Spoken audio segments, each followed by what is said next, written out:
Japan. Brazil. China. Nepal. Jordan.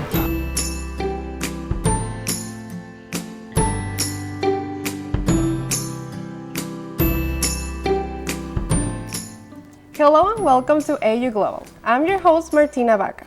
AU Global gives you the opportunity to explore other cultures without even leaving your seat. Every week, an Ashland University international student will join us to talk about their country.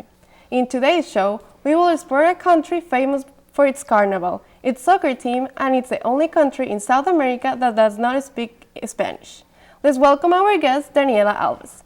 Daniela Alves is from Campinas, Brazil. She's a senior majoring in finance and marketing, and she's part of the tennis team. Hi, Daniela. Hi, Martina. How are you today? I'm good, thank you. So you're from Campinas, which is a pretty big city in Brazil. So I bet I'm not the only one curious about how did you end up in tiny Ashland? Well, as you said, I'm part of the varsity tennis team, and back home in Brazil we have this program that they are responsible to finding a place for you to study in the United States. So they videotape me playing tennis, and they have many contacts of coaches here in the US. So they send my video to the coaches, and the coaches would contact me. So then I would pick the place that I like it most, and Ashland was the one that I decided to pick. Mm-hmm. And I bet it's a pretty different place from back home. Could you tell me things that represent Brazil? Yeah, it's super different than back home. Like when I got here, it was the first time that I saw snow, and the things that represent Brazil, like in here, you mean, or just maybe the weather, or I would say in Brazil, like what represents Brazil is the weather, the beaches, the people. I guess like people there are very like friendly and touchy, and I don't know, there's just small difference that I think Brazil is represented. Mm-hmm. And since it's such a different country and it has such a different culture, how did you get to adapt here? Well, it was hard in the beginning, but I'm a senior, as you said, so I got pretty used to it. In the beginning, I was just missing my family and stuff, but I adapt here because I made friends and I started having my own little family in here, and I'm double major, so I was pretty busy with school and trying to like improve my language, and I guess like this all helped me, having a tennis team, having friends in the tennis team, just getting involved in campus. This helped me a lot to get adapted living here. Mm-hmm. And do you think Ashland is a friendly environment for you? Yeah, I really like Ashland. In the beginning, I said it was hard, but just because I was scared of everything, I would like find here.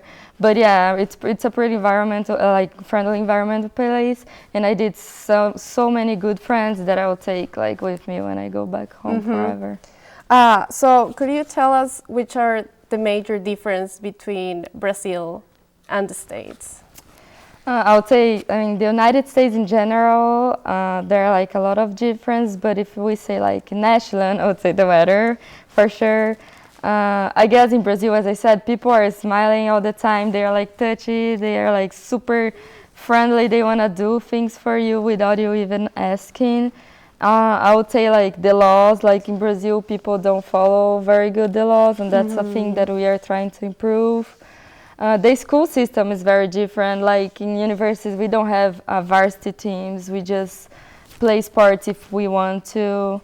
And like we don't schedule for classes like here. Like you have your schedule that you have to fulfill during the 4 years. Like it's given. It's like classes from 7 until 5:30 in the afternoon. Mm-hmm. And in regards to family, how is that different?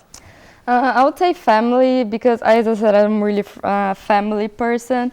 But like I live 10 minutes away from my grandparents and from my uncles and cousins. So like every Sunday we have lunch in my grandmother's house of my mom's side of the family, and dinner at my grandfather's and grandmother of my dad's side of the family. So I would say like we are pretty like united people, I guess. Like we depend a lot on the family. and stuff. That's why I believe for me it was the hardest adaptation, like being by myself here.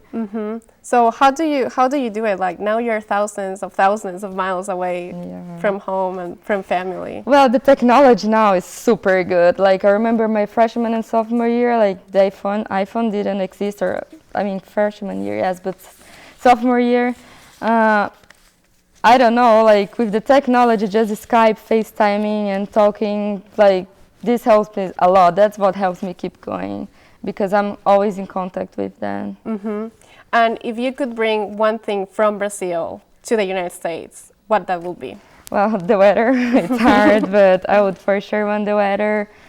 And I would guess, I don't know, some things that changed, like parties in here ended up really early. Like people in Brazil, they start going out at like 2 in the morning, and here like 2 in the morning, everyone is like sleeping, and like we have all the restaurants are open until like 2, 3 in the morning too. And here, like if I'm hungry after 11, it's hard to find something to eat. So that's the only change, I guess. I would want to. And what about the other way around?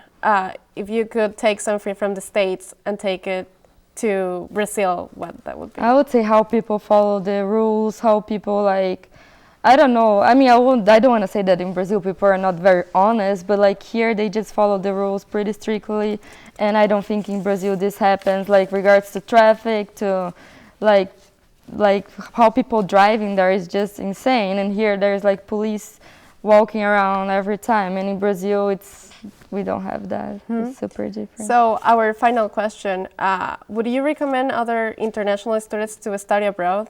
I would for sure. Like I was super scared at the beginning, but it's the best choice that I ever made because I see myself a totally different person. I feel more independent, more mature, and I don't know, it's just out of my comfort zone, and I actually had to depend on myself, and that's good when you're by yourself and you see all the things you can do. So I would for sure recommend people to come here. Okay, thank you, Daniela. Our time is up now, but thank you for tuning in, and we will see you next week on AU Global. So Yeah, I think.